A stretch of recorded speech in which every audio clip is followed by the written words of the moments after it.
There we go. So, I'm asking you again. How's things? Yeah, we're doing great.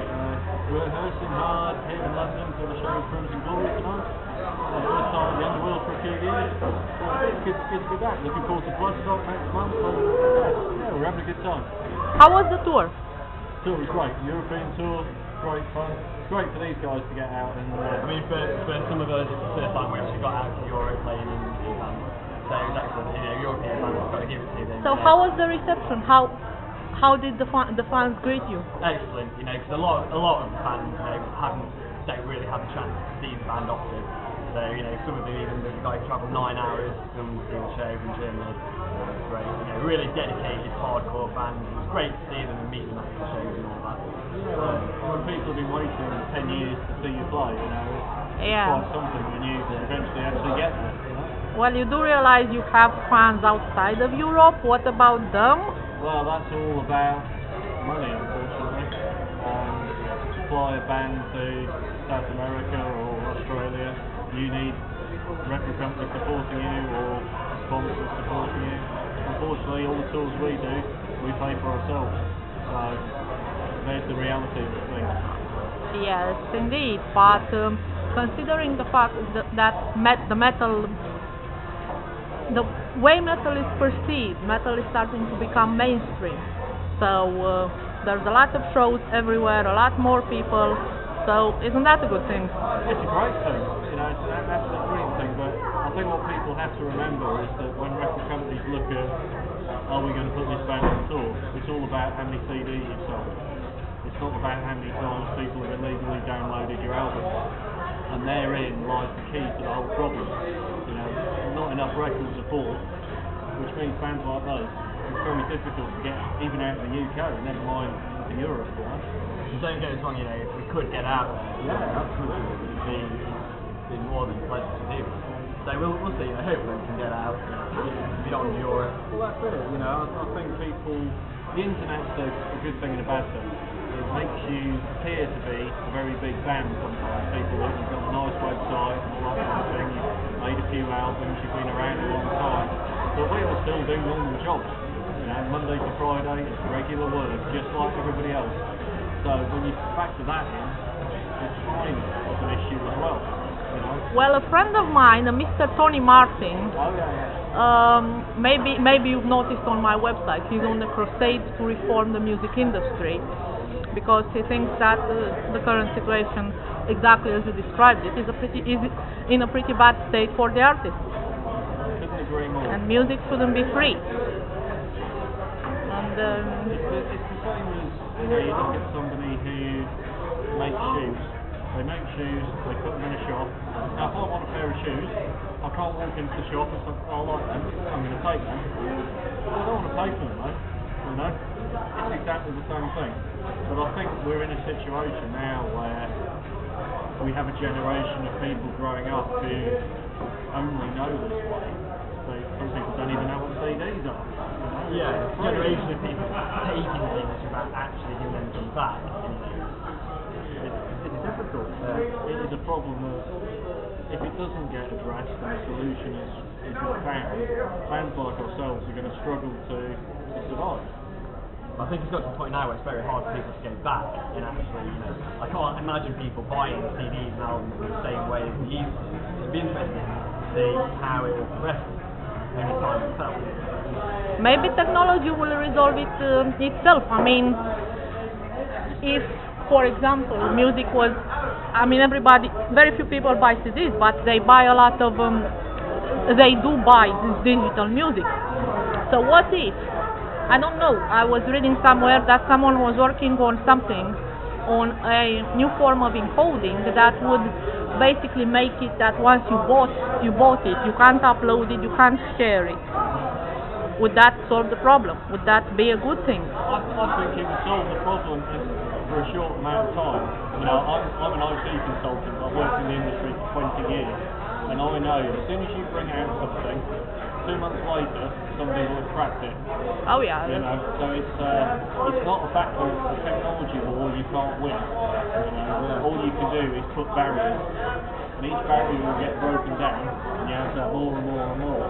But that doesn't sound to me like the answer to the problem. You know, the answer has to be a cultural thing as well. People have to understand that if their favourite band not making any money out of what they do, Then they're not going to make music anymore. they can't.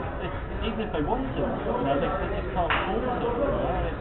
It's bad. And it's a shame, it is a shame there's so many good bands out there who don't manage bands. They are because of that. They just don't have money anymore. They might not necessarily want to stop the whole music the way it is. It's got no money. Unfortunately, it's not all about the money, but you know, you do need something to get you out. You know, The bottom line is you can't make things happen without backing. It's the same in any industry. Yes, and at the end of the day, a label is still a business, and they do have a bottom line. But let's not talk about depressing stuff anymore because there's no point. So, after tonight, you're taking a break and then Bloodstock. Bloodstock, yeah, next month. It's only a few weeks, isn't it? 3 weeks or something? No, I think it's actually 4. yeah. 4 weeks, We'll be yeah. playing on the Sunday. So it's exactly 4 weeks. Yeah. Yeah, time flies by. We're looking forward to it. Hopefully we can check out some bands as well. We actually rehearsed in Derby, so it's all in the mood for Thursday as well. Oh, I didn't know you were from my neck of the woods. Well, there's a story in itself. You know, our drummer lives in Derby, but the rest of the band live all over the country. My bass player lives in Scotland. I live in Southampton. Guitarist lives in Manchester. Okay, so that sounds like the commute from hell. How are you doing it? Really good because we love doing it. You know, but we get together once a month. We rehearse usually Saturdays and Sundays. You know, 2 whole days, and then everybody practices, you know, on their own the rest of the time. And of course, we have to bring Chitty over from Germany for every rehearsal. I actually wanted to ask him some questions, but I guess he's busy downstairs. I don't know where he is. To be honest. He always seems to disappear just when we're doing these. Maybe he's shy. Well, I don't know about that. Definitely not. Okay, so you've put out a great new album. No, seriously, it's absolutely brilliant. You've been touring. What happens now? Well, it's a case of more shows. There'll be some more UK shows in November. We're currently discussing going back to Europe in the first part of next year. There's some shows January, February time, and then really after that point, start writing again. You know, start looking to when we can realistically release the followers of Blood Flow. It's going to be a big challenge, you know. Well, it's always a big challenge. You know, you try and make the best album you can, and you try and make a better album than what you did last time. And I think That's gonna be hard, isn't it? I think so. But that's a good challenge. It's always a good challenge, isn't it? I mean, at the end of the day, there were some rumors in the media about you guys having been invited to Keep It True Festival. Not that I'm aware of. Which festival? Keep It True Festival. It's a festival. Festival? Yeah. I've not heard. There was a rumor through the German line. So I was wondering because Keep It True is one of those small festivals with a rabid following. Okay. You would not believe the amount of people do to go to a festival where the devil said goodnight. Yeah, we've heard nothing about it, and generally speaking, if I haven't heard about it, it's not usually true. There's always the rumor mill. But it's good to have people talking about it. Well, it's always good, but now the important question is,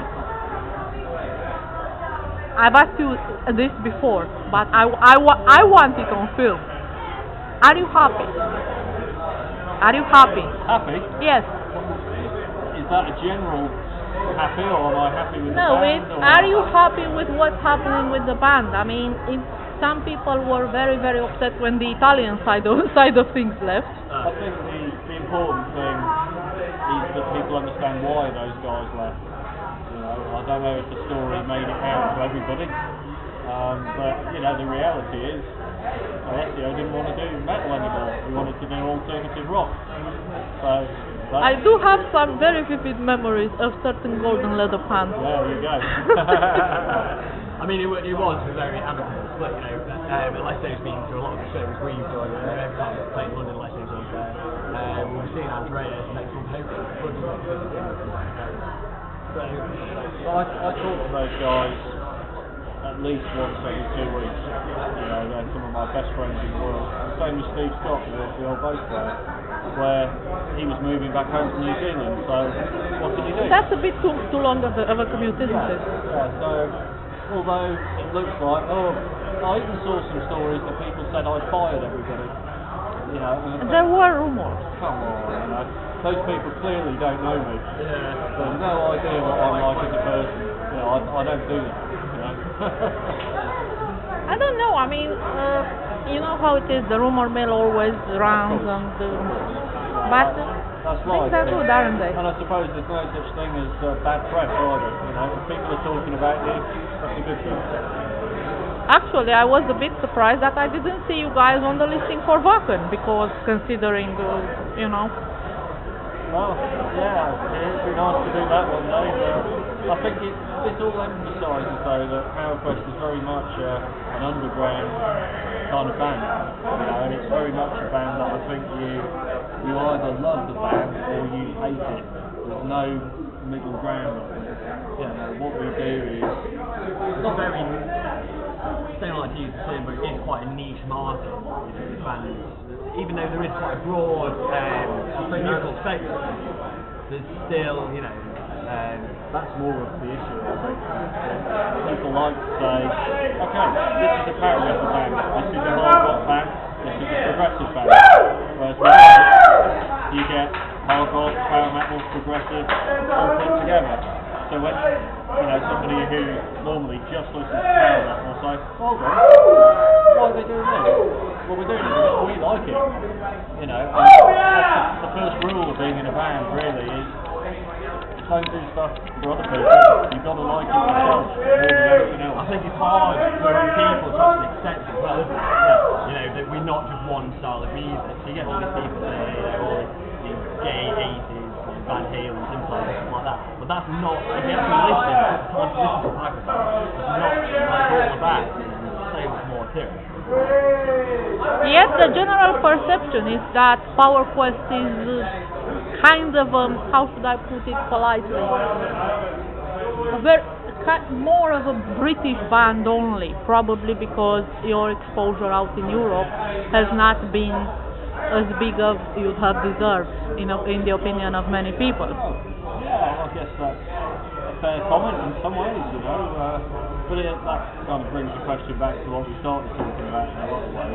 And these days, we are more of an inherently British band in the sense that, you know, five guys are British now compared to what it used to be. But, you know, I suppose we don't want to just play in the UK, we want to play as many places as we can. But we need support and backing for that to happen. But on the other side of the coin, we're not going away. We're still going to be making records whether we get to go to Japan or whether we get to go to the States or if we don't. If we only ever get to play mainland Europe and the UK, well that's what we'll do, because we enjoy doing it. You know, it's not, if somebody says to me, look, do an album that's exactly like Dragon Force and you'll be successful, I don't want to do that. So wouldn't you have stayed in Dragon Force if not? Exactly. I mean, the thing is, to a point, there are, again, we're talking about the rumor mill as it is, kind of regards PowerQuest being somewhat in Dragon Force's shadow, which I don't regard it as a fair comment, although let's be honest, Dragon Force are the best known British power metal band. But, on the other side of things, I'm not sure how much that's a matter of quality as it is a matter of promotion. And again, we go back to the same thing. Exactly. And it's all about the business. Yes, but I mean, at the end of the day, nobody can ask more of you guys than to just put good records out and keep going. Yeah. And go get on the road more, seriously. There are people who are waiting everywhere. Well, let's wrap this up because I think you guys are about to start. And I don't want people to shout at me. I've had enough noise. So thank you very much for this. Pleasure. It's much appreciated. Pleasure. I'm going to hold you to that. Thank you very much. No problem. Cheers. Okay. That's a